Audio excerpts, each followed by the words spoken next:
Hollywood adore se dire progressiste, et pourtant Chloé Zhao nous explique pourquoi c'est en grande partie un mensonge.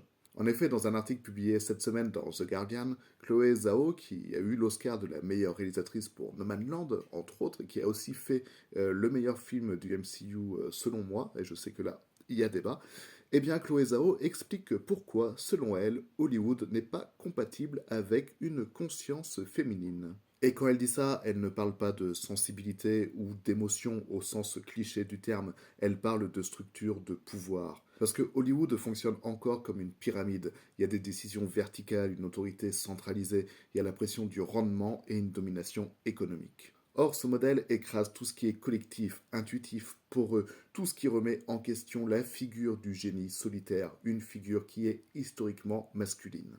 Résultat, eh ben, on a moins de femmes aux commandes des gros budgets, moins de voix dissidentes, moins de films qui prennent le temps de regarder autrement. Et ce que dit Chloé Zhao dépasse largement le cinéma. C'est exactement le même modèle qu'on retrouve dans nos entreprises, nos institutions, notre rapport à la création, produire vite, produire rentable, produire sans écouter celles et ceux qui dérangent le cadre. Et pourtant, il y a quelque chose que j'ai hâte de voir, eh bien, c'est ce que donnera le reboot de la série Buffy contre les vampires, qui est supervisé par Chloé Zhao, justement.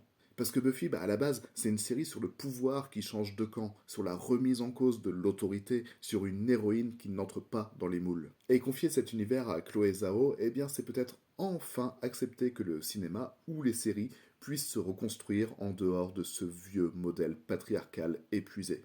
Et vous, vous en pensez quoi, hein? Est-ce que Hollywood peut vraiment changer ou est-ce qu'il va faire juste semblant? Allez, je vous laisse là-dessus et je vous fais des bisous.